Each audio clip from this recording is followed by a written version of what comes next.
Imagine a world where you've been orphaned and left in the care of a forest guardian, growing up always knowing you're different, but not knowing why.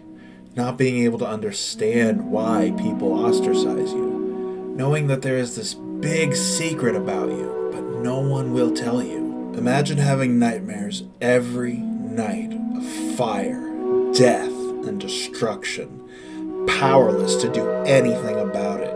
Desperately wanting to take the bull by the horns, but not being able to. Then one fateful day, you awaken to discover that the one who has been taking care of you has been cursed. And though you may try with every fiber of your being, the task was doomed from the start.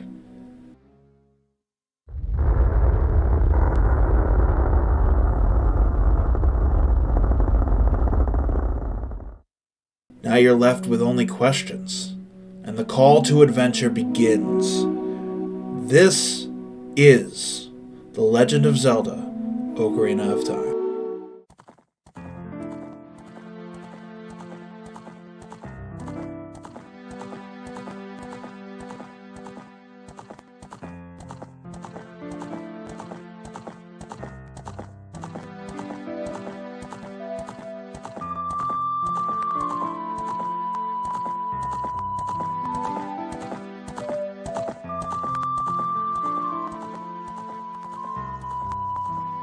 Tomorrow, Tears of the Kingdom comes out, and I cannot wait. I've been waiting for this game for a really long time. I'd actually been wanting to upgrade my launch Switch because I knew that there was going to be a special edition Switch, and when there was, I pre-ordered it the minute it became available. All I know is no one better be talking to me tomorrow, because tomorrow is all about Zelda.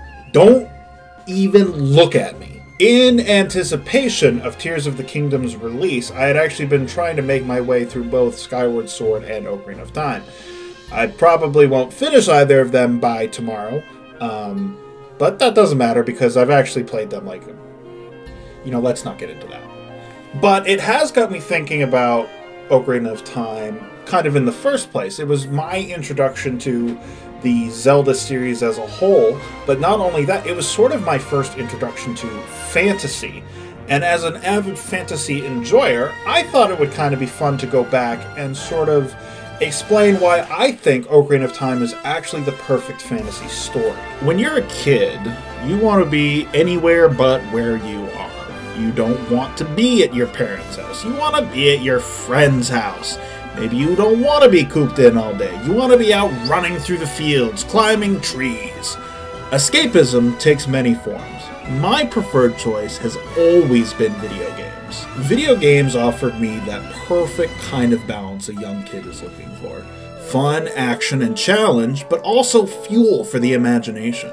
After playing my favorite games, I would often run outside and play, imagining I was in the world of the game. I was Mario running off to rescue the princess. I was Banjo searching under every nook and cranny for that golden puzzle piece. Or I was in the land of Hyrule running or rolling through the fields, fighting monsters in the woods and delving deep into dungeons looking for the treasure that lies within. Zelda was the perfect game for a young me. There were secrets to explore and games to play, all while being unsettling enough to make it fun. It also helped me develop my taste in women.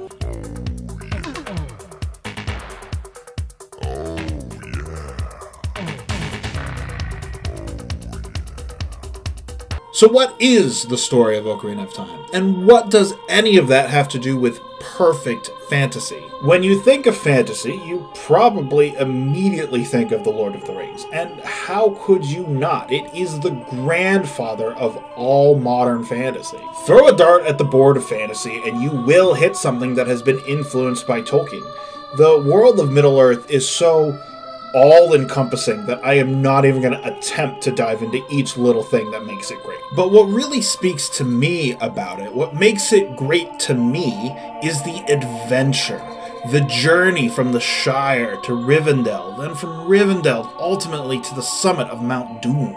Much like in The Lord of the Rings, Ocarina of Time follows a similar structure. Like Frodo, we are tasked with a seemingly small task For Frodo, it was get the ring to the elves, then all will be good and we get to go home. For Link, it's go talk to the princess. She'll know what to do, and once we do that, everything will work out grand.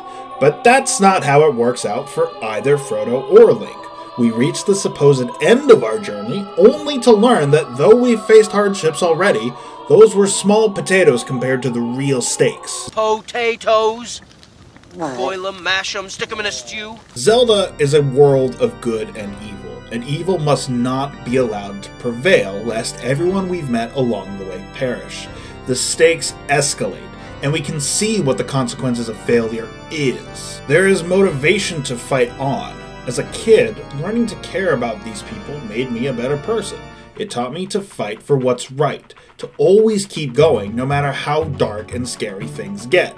I can always dig deep in myself and find the courage to continue. Fantasy means different things to different people. For me, it's about good and evil, telling stories that are relevant to us here in the real world, but telling them through the comfortable lens of magic and swords. The best fantasy stories are telling fundamentally human stories. For me, The Lord of the Rings has always been about ordinary people doing extraordinary things. And I think Ocarina of Time follows that exact same idea. People we meet throughout the story, growing up and taking their place in the world. People who otherwise would have continued to live their lives, doing their best, but not knowing that they were destined for greatness. As much as it is a story about Link growing up and becoming who he's supposed to be, it's about playing part in other people's stories. Growing up, losing contact with a childhood friend only to discover that nothing has changed. Building family bonds with people who you aren't related to. Being held accountable for something that you never agreed to in the first place, Ruto! The bonds we make throughout the story play a crucial role in coming together to make sure that evil cannot win. Ultimately, the struggles were all worth it because we can save everyone, and it feels good. Yet, we learn nothing can ever go back to the way things were. We are forever changed by what we've done. As much as we've helped those around us, there is always a burden for what we went through. Link can never go back to just being a kid who lives with his friends in the forest, just as Frodo can never feel right in the Shire. We saved the day. We have vanquished evil, but the threat still looms. That is the weight of responsibility, and we carry that with us, no matter where our life ends up taking us. Ocarina of Time came into my life at the perfect time. The trappings of magic and adventure created the perfect package to introduce me to the world of fantasy. Yes, the battles and the treasure are fun, but being in a world that makes me feel like I did something and that I matter, that's what I think fantasy is.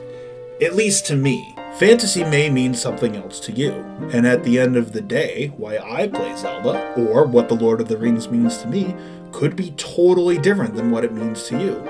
These things are art, and as art, it's 100% up for interpretation.